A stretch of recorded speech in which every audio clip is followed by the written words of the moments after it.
Je crois vraiment que cette chaise va rendre l'âme au bout d'un moment. Elle ne va plus du tout pouvoir faire de tournage avec moi, ça c'est sûr. Et bonjour YouTube. Ça faisait un petit moment que j'avais pas fait de vidéo. Je n'ai aucune excuse à vous présenter. En tout cas, il n'y en a aucune qui me vient en tête. Juste que je n'avais pas du tout le temps en fait de faire des vidéos. Enfin bref. Aujourd'hui, nous nous rendons dans l'espace, vers les étoiles. Oui, c'est ce que veut dire aujourd'hui le titre du film, Ad Astra, vers les étoiles. Alors Ad Astra a surtout été présenté dans les bandes annonces comme un gros blockbuster classique, même dans le synopsis du film, alors qu'il n'a pas du tout l'ambition d'en être un. Nous suivons donc l'histoire de l'astronaute Roy McBride, incarné par Brad Pitt, qui va devoir s'aventurer aux confins du système solaire afin de retrouver son père disparu tout en faisant face à un étrange et mystérieux phénomène venant de l'espace, menaçant directement la vie terrestre. Ad Astra nous dépeint en 2 heures l'avenir que pourrait nous réserver notre futur et la conquête spatiale, avec une planète Terre faisant face à de nombreux problèmes, tels des guerres notamment pour les ressources ou pour un territoire. Le film nous présente alors un futur pas si lointain que ça, et je dirais même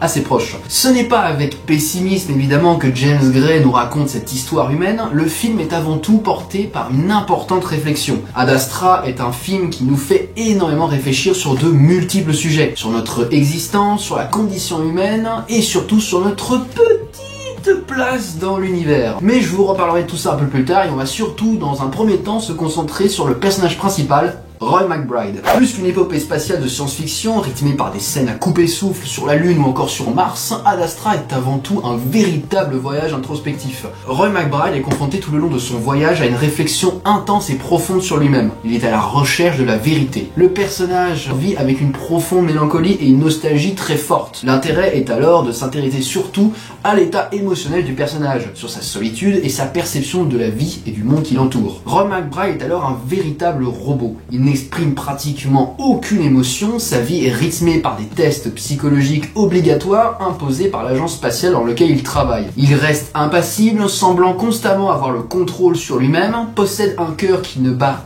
que très lentement. Tous les tests effectués par l'astronaute sont positifs. Il est alors comme conditionné par une société qui veut tout contrôler, même l'esprit de chaque individu. Des individus au profil psychologique parfois instable ou des individus bornés au point de devenir de bons chiens obéissant aux moindres ordres sans réfléchir. C'est une société qui empêche les individus d'avoir des émotions ou de ressentir des choses. Ou encore, elle détermine si tu es apte ou non à vivre ou à travailler. Il y a donc un côté très déshumanisant qui me fait beaucoup penser au film Equilibrium avec Christian Bale, que je vous conseille d'ailleurs de voir si vous ne l'avez pas vu. Roy McBride est aussi un astronaute assez renommé, de par son talent d'adaptation dans l'espace, mais aussi parce qu'il est le fils du plus grand des astronautes, Clifford McBride, joué par Tommy Lee Jones. En apprenant que son père est peut-être à l'origine de ce phénomène électromagnétique qui frappe la Terre et qui menace tous les êtres vivants de la planète, Roy va tenter coûte que coûte de retrouver son père, demeurant la personne à avoir atteint l'un des points les plus lointains du système solaire, c'est-à-dire ici Neptune. Le fils Roy McBride dépend complètement du destin de son père, car tout ce qu'a fait son paternel, il est obligé de le réparer. Son destin est lié à celui de son père, c'est du déterminisme. Alors le déterminisme c'est quoi? C'est une notion philosophique selon laquelle la succession de chaque événement est déterminée en vertu du principe de causalité du passé et des lois de la physique.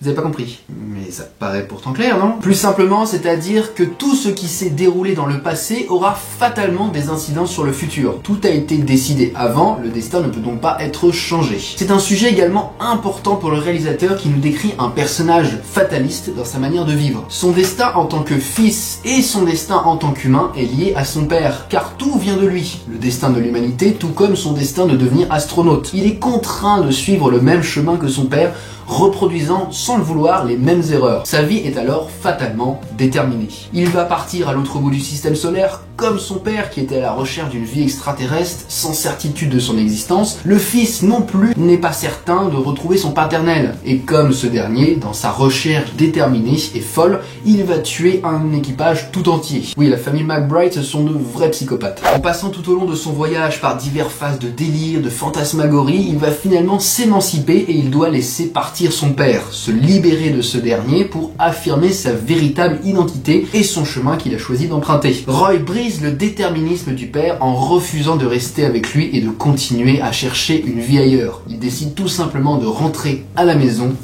sur la planète Terre. À travers donc ce personnage, James Gray nous fait une critique directe de la société et nous plonge donc, comme je l'ai dit précédemment, dans d'importantes réflexions sur la condition humaine, sur l'existence, sur notre minuscule place dans l'univers, contrastant à l'ego surdimensionné que se donne l'humain et aussi sur l'immensité de l'espace. Il nous montre les problèmes réels de notre monde, le besoin vital de ressources, la course pour l'obtenir d'autant plus. Roy nous parle aussi de la guerre de l'Arctique.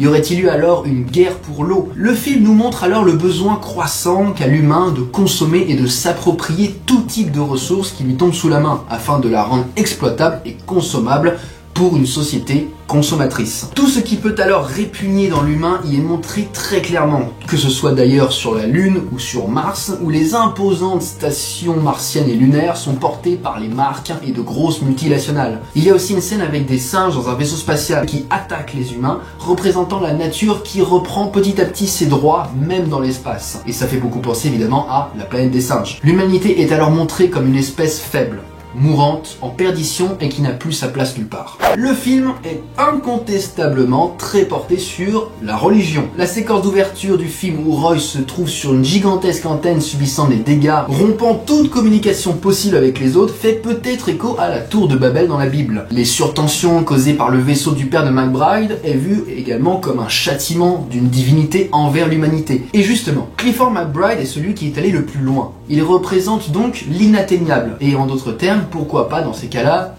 Dieu. C'est quelqu'un vers les étoiles, qui a la main mise sur la planète Terre et qui lui fait subir de nombreux dégâts. On comprend du coup l'autre sens que peut avoir les termes père et fils. Clifford McBride est alors un monstre affranchi de son humanité dans sa quête de recherche d'une vie extraterrestre. C'est un père qui ne se soucie plus de ses enfants, de ce qu'il a créé.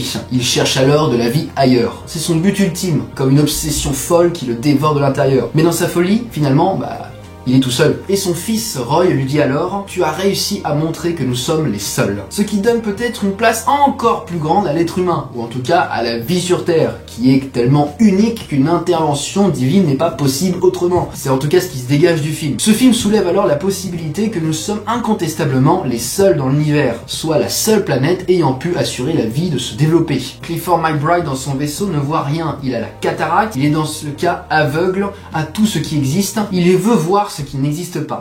Malgré cet aspect quand même très religieux que possède le film, le réalisateur parvient tout de même à replacer tout ça dans quelque chose de plus rationnel. La science dans ce film permet d'entreprendre la quête de l'impossible, peut-être vaine, de découvrir une vie extraterrestre, mais elle assure aussi de dépasser les limites pour aller plus loin. L'humain veut aller encore plus loin. Il veut explorer jusqu'aux confins de l'univers sans véritablement faire attention à ce qu'il y a autour de lui au départ, c'est-à-dire la Terre qui se meurt. Le message que Roy transmet alors à son père sert très clairement à le persuader de rentrer sur Terre et de, au lieu dépenser son énergie dans une quête vaine de recherche d'une vie extraterrestre, il est préférable de consacrer cette énergie à la seule vie qui assurément existe déjà, celle qui est sur la planète Terre. Ce qui nous amène alors à la fin du film. La fin est visuellement exceptionnelle, elle est incroyable, elle est magnifique, avec la planète Neptune et sa couleur bleutée qui se lie parfaitement avec l'atmosphère de la scène où Roy découvre enfin la vérité. La couleur bleue a alors une signification très précise et rappelle tout ce qui a été dit précédemment dans le film, et représente aussi la portée philosophique et spirituelle du voyage qu'a accompli l'astronaute. Le bleu est donc ici la couleur du rêve, de la sagesse, de la sérénité, de la vérité, de la loyauté, de la fraîcheur, de l'eau, du ciel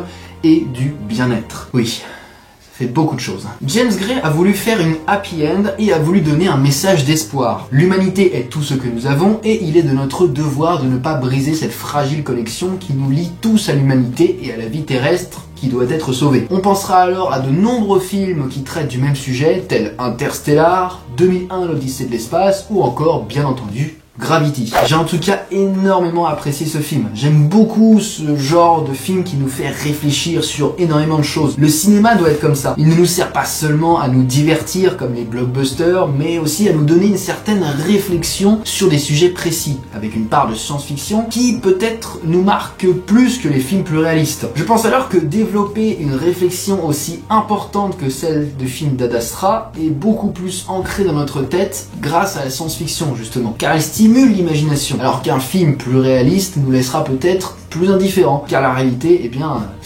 on la connaît déjà.